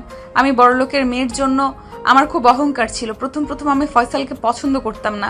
ফয়সাল আমাকে একদিন কিছু ছেলের হাত থেকে বাঁচিয়েছিল। তারপর থেকে ফয়সালকে আমার খুব ভালো লাগতে শুরু করে। ওকে আমি ভালোবেসে ফেলি। ওকে আমি একদিন প্রপোজও করি, কিন্তু ও আমাকে রিজেক্ট করে দেয়। বলে আমার মতো মেয়েকে ও ভালোবাসতে পারবে না। তখন থেকে আমার মাথায় জেদ চেপে গেল যে ফয়সালকেই আমি বিয়ে করব। এর জন্য আমি প্ল্যান করে ওর নামে মিথ্যা অপবাদ দিয়ে বিয়ে করেছি। আমি ভুল করেছি। এই কথাগুলো বলে মিষ্টি কান্নায় ভেঙে পড়ল। মিষ্টি কিছুক্ষণ কান্না করার পর ফয়সালের আম্মুর কাছে এগিয়ে গিয়ে ফয়সালের আম্মুর পা ধরে বলে উঠল, আম্মু আপনি আমাকে ক্ষমা করে দিন। আমি ভুল করেছি। আপনার ছেলের নামে আমি মিথ্যা কথা বলেছি। বিশ্বাস করুন আমি ফয়সালকে খুব ভালোবাসি। আমি ওর নামে ইচ্ছে করে মিথ্যা বলিনি। ও আমাকে মেনে নেয়নি জন্য আমি মিথ্যা বলেছিলাম। দয়া করে আমাকে ক্ষমা করে দিন। ফয়সাল না আমাকে ক্ষমা করতে পারেনি। ওকে বলুন না আমাকে মেনে নিতে। আমি আর কখনো এরকম করব না। আমি খুব ভালোভাবে মন দিয়ে সংসার করব। মিষ্টি অনেক করে সবার কাছে ক্ষমা চাইলো। ফয়সালও ওখানে উপস্থিত ছিল, কিন্তু ফয়সাল কিছু বললে না। ফয়সাল চুপচাপ সবটা শুনলো। ফয়সালের আম্মু ফয়সালের কাছে এড়িয়ে গিয়ে বলল, ফয়সাল বাবা, তুই আমাদের ক্ষমা করে দে। আমরা ভুল করেছি। আর মিষ্টি মেয়েটাকেও ক্ষমা করে দে না। ও তো তোকে ভালোবেসে এই সব করেছে। আমরা সবাই তোর কাছে ক্ষমা চাচ্ছি। জোরহাত করে প্লিজ আমাদের ক্ষমা করে দে। আর কোনোদিন আমরা এরকম কোনো ভুল করব না। ফয়সালের আম্মুর মুখে ফয়সাল এই কথা শুনে ফয়সাল তার আম্মুর হাত দুটো ধরে বলে উঠল, আম্মু আমার কোথায় খারাপ লেগেছিল জানো? আমি তোমার সন্তান, তাও তুমি আমাকে বিশ্বাস না করে অন্য একটা মেয়েকে বিশ্বাস করলে। তুমি আমার মা, তুমি আমার কাছে জোরহাত করবে কেন? তুমি আমাকে আদেশ করবে, আর আমি তোমাকে ক্ষমা কেন করব? তুমি তো কোনো ভুল করনি। তোমার জায়গায় আমি থাকলেও হয়তো বা আমিও ভুল বুঝতাম। আর আমি মিষ্টিকে অনেক আগেই ক্ষমা করে দিয়েছি। আমি চেয়েছিলাম ওকে পরিবর্তন করতে, সেটা আমি পেরেছি। আমি ওকে ভালোবাসি, কিন্তু ওর এই ব্যবহারের জন্য ওকে বুঝতে দেইনি। ফয়সালের এই কথা শুনে মিষ্টি আরো জোরে জোরে কান্না করতে লাগলো। মিষ্টির আম্মু মিষ্টির সামনে এসে বলল, আজকে থেকে আমি মনে করব আমার মেয়ে মরে গেছে, আমাদের কোনো সন্তান নেই। আজকে থেকে তুই আমাদের মা বাবা বলে ডাকবি না। তোর মুখ আমরা দেখতে চাই না। তোর জন্য কত অপমানিত হতে হয়েছে ছেলেটার। আর তুই ছেলেটার অপমান মুখ বুজে সহ্য করেছিস। কেমনে পারলি তুই? আমি জানতাম তোর বাবা তোকে আদর দিয়ে দিয়ে মাথায় তুলেছে। তার জন্য তুই এত বেপথে চলে গেছিস যে একটা ভালো ছেলের নামে দুর্নাম দিতে তো দুবার বাঁধলো না। তোর মতো মেয়েদেরকে যদি জন্মের সময় আমি মেরে ফেলতাম, তাহলে তোর জন্য এতটা অপমানিত আজ আমাদের হতে হতো না। তোর জন্য আমাদের সম্মান কোথায় এসে দাঁড়িয়েছে তুই একটু ভেবে দেখেছিস একবার? মিষ্টির আম্মু এই কথাগুলো বলে কান্না করতে লাগলো। মিষ্টি তার আম্মুকে জড়িয়ে ধরে বলল, আম্মু তুমি আমাকে ক্ষমা করে দাও। আমি তো বললাম আমি ভুল করেছি। এরকম ভুল আমি আর কোনোদিনও করব না। আমি তোমাকে প্রমিস করছি। প্লিজ তুমি আমাকে এত বড় কথা বলো না। তোমাদের ছাড়া আমি থাকতে পারবো না। আমি মরে যাব আম্মু। মিষ্টির এই কথা শুনে মিষ্টির শাশুড়ি এগিয়ে আসলো। মিষ্টির আম্মুর কাছে এসে বলতে লাগলো, আপা, মিষ্টি তো তার ভুল স্বীকার করেছে। তাকে ক্ষমা করে দিন। তাকে এত বড় শাস্তি দেবেন না। আর আমরাও তো ভুল করেছি। মিষ্টি না হয় ছেলে মানুষ, ও ফয়সালকে ভালোবেসে এগুলো করেছে। আমরা বড় হয়ে তো আর ভুল করতে পারি না। ঠিক আছে, যা, মাফ করে দিলাম। আর এরকম ভুল ভবিষ্যতে কোনোদিন করবি না। সবাই কান্নার পর্বত থামিয়ে হাসাহাসি করতে লাগলো, আড্ডা দিতে লাগলো বসে। আড্ডার মাঝখানে হঠাৎ মিষ্টির আব্বু বলে উঠলো ফয়সালের আব্বুকে। বিআই সাহেব, বলছিলাম কি, যখন মিষ্টি আর ফয়সালের বিয়েটা দিয়েছিলাম তখন তো ফয়সাল নিজের ইচ্ছা থেকে বিয়েটা করেনি। আজকে না হয় আবার ঘরোয়াভাবে ফয়সাল আর মিষ্টির বিয়েটা আরেকবার দিয়ে দিই দুজনের সম্মতিতে। কি বলুন, কেমন হবে? এ তো খুব ভালো প্রস্তাব। তাহলে আপনি আর আমি চলুন বাজারে গিয়ে হালকা পাতলা বাজার করে নিয়ে আসি। ফয়সালের আম্মু রান্না করে ফেলবে, আর রাতে একটা কাজে ডেকে না হয় বিয়ে পড়িয়ে দেব। আব্বুর কথা শুনে সবাই খুশি হয়ে গেল। ফয়সালের আব্বু আর মিষ্টির আব্বু চলে গেল বাজারে, আবার মিষ্টির আম্মু মিলে চলে গেল রান্নাঘরে কাজ করতে। ফয়সালে মিষ্টি বসে আছে ড্রয়িং রুমে। শাল ফোন দিয়ে তার কিছু অফিস কলিগদের চলে আসতে বলল। বাসার কাজের সুবাদে কিছু বন্ধু বান্ধব তৈরি হয়েছে অফিসে। তারপর ফয়সাল মিষ্টিকে বলতে লাগলো, আজকে রাতের জন্য আবারও রেডি থেকো। আজকে রাতে তো আমাদের আরও একটা বাসর হবে। আজকে রাতে তোমাকে কান্না করিয়ে ছাড়বো সারা রাত। সে তো আগের বারও করেছিলে, কত কষ্ট হয়েছিল আমার জানো। তখন তো জেদ করে তোমার উপর অত্যাচার করেছিলাম, আর আজকে রাতে তোমাকে ভালোবাসায় ভরিয়ে দেব। সে রাতে দেখা যাবে আমাকে কত আদর করতে পারো। এখন আমি যাই, রান্না করে আম্মুদের হাতে হাতে একটু সাহায্য করি। এই বলে মিষ্টি চলে গেল উঠে। রান্নাঘরে ফয়সাল বসে বসে টিভি দেখতেছিল প্রায় 2 ঘন্টা।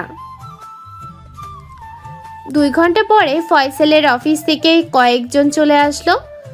ফয়সালের বাসায় কলিং বেল বাজতেই এই ফয়সাল দরজা খুলে দেখলো রাকিব, রুমি, সাইমা আর পায়েল দাঁড়িয়ে আছে। ওদের বাহিরে দাঁড়িয়ে থাকে দেখে ফয়সাল বলে উঠলো, আরে তোরা বাহিরে দাঁড়িয়ে আছিস কেন? তাড়াতাড়ি ভেতরে আয়। ফয়সালের কথা শোনার পর ওরা সবাই ভিতরে এসে ড্রয়িং রুমে বসে পড়ল। ফয়সাল দরজাটা লাগিয়ে রান্নাঘরে গিয়ে বসলো ওদের জন্য হালকা কিছু নাস্তা দিতে। তারপরে ফয়সাল নিজে এসে আড্ডায় যোগ দিল। আড্ডা দিতে দিতে হঠাৎ করে রাকিব বলে উঠল, ভাই তোর কপাল আছে বলতে হবে, এক বউ দুইবার বিয়ে করেছিস, ভাবা যায়? আর আমরা কি করলাম, এখন পর্যন্ত একটা মেয়ে খুঁজে পেলাম না যে বিয়ে করব। আমার শালা কপালটাই খারাপ। হ্যাঁ, আমাদের চোখ আছে, আমরা দেখতে পারি তোর কপাল খারাপ কি ভালো। তুই যে পায়েলকে মনে মনে পছন্দ করিস সেটা আমি জানি। পায়েলকে বলতেছিস না কেন যে তুই ওকে পছন্দ করিস? ফয়সালের মুখে এমন কথা শুনে রাকিব চুপ হয়ে মাথা চুলকাতে লাগলো। আর ফয়সাল পায়েলকে বলে উঠল, পায়েল, তুমি কি অন্য কাউকে পছন্দ করো বা ভালোবাসো? তোমায় কি রাকিবকে মেনে নিতে সমস্যা আছে? না ভাইয়া, আমার কোনো সমস্যা নেই। আমিও তো রাকিবকে খুব পছন্দ করি, কিন্তু বলতে পারিনি ভয়ে। পায়েলের মুখে কথা শুনে রাকিব খুব খুশি হয়ে গেল। তারপরে বলে উঠল, আমি আজকে বাসায় গিয়ে বাবা মাকে বলবো আমার বিয়ের কথা, তোমার বাড়িতে প্রস্তাব পাঠাবো। রাকিবের মুখে এই কথা শুনে পায়েলের মুখ লজ্জায় লাল হয়ে গেল। পায়েলের লজ্জা মাখা মুখ দেখে তাকে ধাক্কা মেরে সাইমা বলে উঠল, পায়েল দেখি লজ্জাও পায়। আমাদের পায়েল লজ্জা পায়। রুমি দেখেছিস কি লজ্জা পাচ্ছে? সবই তো দেখছি। এখন আপাতত ফয়সাল ভাইয়ের বিয়েটা খেয়ে নেই, তারপরে পায়েল আর রাকিব ভাইয়ের বিয়েটা খাবো। আমরা শুধু খেয়েই যাব, আমাদের তার এত সহজে বিয়ে হবে না। রুমির এই কথা শুনে সবাই হাসতে লাগলো। নাস্তাও টেবিলে দিয়ে দিল। সবাই নাস্তা করতে করতে আড্ডা দিল প্রায় বিকেল পর্যন্ত। সবাই মিলে তারপরে রাকিব ফয়সালকে নিয়ে চলে গেল তার রুমে রেডি করাতে। অপরদিকে পায়েলরা মিষ্টিকে নিয়ে চলে গেল অন্য একটা রুমে ওকে রেডি করাতে। প্রায় 2 ঘন্টা পরে দুজনকেই নিয়ে আসলো। অপরদিকে ফয়সালের আব্বু গেছে একটা কাজী আনতে। ফয়সালের আব্বু কাজে নিয়ে চলে আসলো রাত 8টার দিকে। মিষ্টি আর ফয়সালের আবারও বিয়ে হয়ে গেল। তারপরে রাতে সবাই মিলে একসাথে খাওয়া দাওয়া করে আনন্দ করে চলে গেল। রাত 12টা সবাই চলে গেছে। ফয়সালের আম্মু ফয়সালকে বলল, ফয়সাল, এখন তুই তোর রুমে যা। মেয়েটা কখন থেকে একা একা বসে আছে রুমে। ঠিক আছে, আমি যাচ্ছি। ফয়সাল তার আম্মুকে বলে চলে গেল নিজের রুমে। ফয়সাল গিয়ে দেখলো তার রুমের দরজাটা হালকা করে লাগানো। দরজাটা খুলে তো সে অবাক, অনেক সুন্দর করে ফুল দিয়ে সাজানো পুরো ঘর, আর বিছানার মাঝখানে বসে আছে মিষ্টি ঘোমটা দিয়ে। ফয়সাল দরজাটা লাগিয়ে দিয়ে চলে গেল মিষ্টির কাছে, গিয়ে মিষ্টির ঘোমটাটা তুলে ফেললো। তারপরে মিষ্টির কানের কাছে মুখ নিয়ে গিয়ে ফিস ফিস করে বলল, সিনিয়র বউ শুনছো, আজকে খুব গরম পড়েছে, শাড়িটা খুলে ফেলো। ফয়সালের কথা শুনে মিষ্টির মুখ লজ্জায় লাল হয়ে গেল। মিষ্টির লজ্জা মাখা মুখ দেখে ফয়সাল বলল, এখনই এত লজ্জা পাচ্ছ? এখনও তো কিছুই শুরুই করলাম না। চলো তাহলে টি-20 ম্যাচ শুরু করা যাক এবার। এই বলে ফয়সাল মিষ্টিকে বিছানায় ধাক্কা দিয়ে ফেলে দিল। তারপরে মিষ্টিকে গলায়, ঘাড়ে, মুখে কিস করতে লাগলো। কিস করতে করতে তার শাড়ি একটা দিয়ে ফয়সাল খুলে ফেলল। মিষ্টির গায়ে এখন ব্লাউজ আর পেটিকোট ছাড়া কিছুই নেই। ফয়সাল মিষ্টি ব্লাউজ আর পেটিকোট খুলে ফেললো। তারপরে মিষ্টির ওই দুইটা নিয়ে খেলা করতে লাগলো আর ওখানে কিস করতে লাগলো। মিষ্টিকে প্রায় উত্তেজিত করা শেষ হলে ফয়সাল বলল, রেডি হও কান্না করার জন্য। এই বলে ফয়সাল তার আসল কাজ শুরু করলো। তারা তাদের বাসর করতে থাকুক, আমরা এখন বিদায় নিয়ে নিই। আর বেশি কিছু জানতে হবে না। আর আপনারা যদি আরো কিছু জানতে চান তাহলে নিজেরা বিয়ে করে বাসর করুন, তাহলে জানতে পারবেন। আজকে এখানেই বিদায় নিচ্ছি, আবারও দেখা হবে নতুন কোনো গল্পে। সে পর্যন্ত ভালো থাকবেন, সুস্থ থাকবেন। হ্যাঁ, গল্পটি কেমন হয়েছে অবশ্যই কমেন্ট করে জানাবেন। আল্লাহ হাফেজ, আসসালামু আলাইকুম।